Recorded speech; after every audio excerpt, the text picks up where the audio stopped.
बच्चों, कैसे हैं आप सब। आई होप आप बहुत अच्छे से होंगे।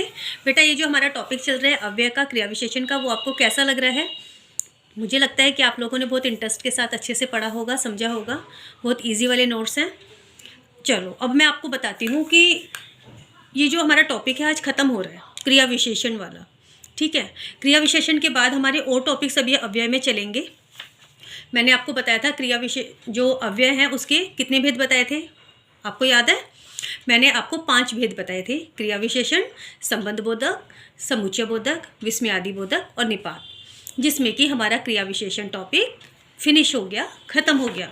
अब आज जो मैं आपको ये नोट्स लेके आई हूँ, कई बार होता है कि आपके पास पूरा टाइम नहीं होता पढ़ने के लिए, कि एग्ज़ाम का टाइम है, मोटा मोटा हमें देखना है, समझना है, क्या देखें। तो मैं आज आपको बताऊंगी कि क्रिया विशेषण में मेन पॉइंट्स क्या हैं जिनको कि आप इजीली पढ़ के याद रख सकते हो। और बाकी आपने उसको अच्छे से पढ़ा है, समझा है, तो आपको कोई प्रॉब्लम ही नहीं है समझने में, याद रखने में। ठीक है, लेकिन फिर भी हम लास्ट मोमेंट पे हमारे साथ क्या होता है हमेशा पढ़ने के टाइम पे, एग्ज़ाम्स के टाइम, कि चलो हम एक नज़र मार ले। हम इसी तरह के नोट्स बनाते हैं ना। आई होप आप लोग भी ऐसे ही बनाते होंगे। मैं और मेरे बच्चे तो ऐसे ही बनाते हैं। ठीक है, मेरे बच्चों में आप लोग भी शामिल हो।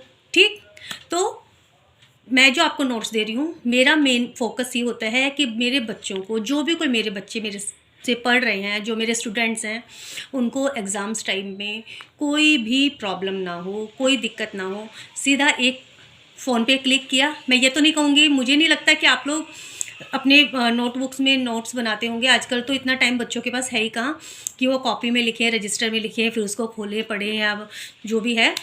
फ़ोन तो आजकल सबके पास है ही। एक क्लिक मारा, सर्च किया, पूरा पढ़ा, हो गया, बस चलो फ्री हो गए। शुरू करें बेटा।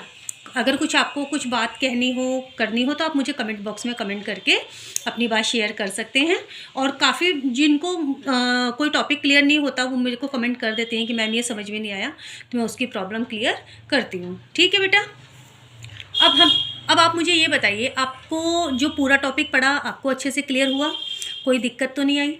अब मेन पॉइंट्स देख लेते हैं। क्रिया विशेषण में हमने क्या क्या पढ़ा।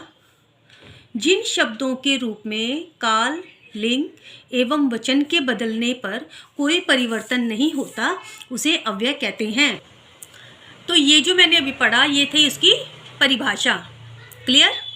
जिन शब्दों के रूप में काल, लिंग एवं वचन के बदलने पर कोई परिवर्तन नहीं होता, कोई बदलाव नहीं होता, उसे हम अव्यय कहते हैं। अव्यय के मैंने आपको कितने भेद बताए थे बच्चों। 4 भेद बताए थे। कौन कौन से। क्रिया विशेषण, संबंध बोधक, समुच्चय बोधक और विस्मयादि बोधक, जिसमें कि हमारा क्रिया विशेषण वाला टॉपिक आज फिनिश हो गया, क्लियर हो गया, ख़त्म हो गया। क्रिया विशेषण के भी मैंने आपको 4 भेद बताए थे। कौन से बताए थे। अब अगर आप सामने होते तो मैं सोचती कि आप मुझे तुरंत जवाब देंगे और मुझे सुनने में अच्छा लगेगा। तो आप मुझे जल्दी से जवाब देते कि मैम कालवाचक, स्थानवाचक, परिमाणवाचक और रीतिवाचक। ऐसा मैं उम्मीद करती हूँ कि जो मैंने आपको समझाया है वो आपको याद होगा। इसलिए मैंने सोचा कि अगर मैं आपसे पूछती तो आप एकदम क्लियर से जल्दी से बोलते कि मैम ये 4 भेद होते हैं। ठीक, अगला पॉइंट देख लेते हैं। जिस शब्द से क्रिया के होने के समय का बोध हो, उसे हम कालवाचक क्रिया विशेषण कहते हैं। क्लियर। कालवाचक की डेफिनेशन बता दी है ये मैंने आपको, क्योंकि बच्चे इसमें हमेशा गलती करते हैं। अगला, परिमाणवाचक में कंफ्यूज हो जाते हैं बच्चे। जिस शब्द से क्रिया के परिमाण का बोध हो, उसे परिमाणवाचक क्रिया विशेषण कहते हैं। परिमाण में मात्रा याद है, मात्रा चाहे से वो संख्या में आ जाती है। मैं आपको वो शब्द याद दिला देती हूँ फिर से।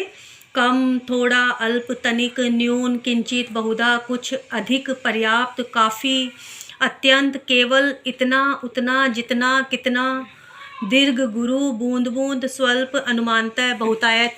इस तरह के जो शब्द आते हैं बेटा, इन शब्दों को याद करके पहचान लो। वहाँ पे आप आंख बंद करके बता सकते हो कि यहाँ पे परिमाणवाचक क्रिया विशेषण है।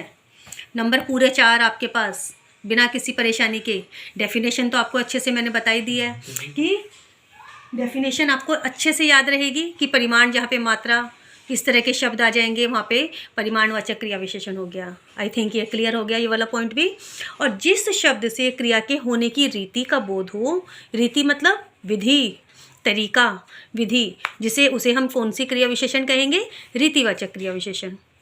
तो आज वाला जो चैप्टर था इन नोट्स को बनाने का रीज़न यही था कि मेरे बच्चे कंफ्यूज ना हों और एक बार एक वीडियो देखते ही उनको पूरा टॉपिक क्लियर हो जाए कि इस पूरे टॉपिक पे हमने क्या क्या पढ़ा। उसमें ये वाले नोट्स बहुत ईजी हैं। आप अगर सारी वीडियो नहीं देख पाते हैं, लास्ट मोमेंट पे हैं, पेपर शुरू होने में आधा घंटा या 10-15 मिनट रहते हैं और आप सोचते हैं कि मैं इसको पूरा क्लियर कर लूँ, सिर्फ आप ये वाला वीडियो खोल के देखेंगे, इसमें आपको सारे नोट्स बड़े इजीली मिल जाएंगे। और जो कुछ मैंने शब्द आपको बोल के बताए हैं उनको थोड़ा सा ध्यान से सुनना ईयरफोन लगा के, तो आपको सारी बातें क्लियर हो जाएंगी। ठीक, एग्ज़ाम्स के लिए ऑल द बेस्ट।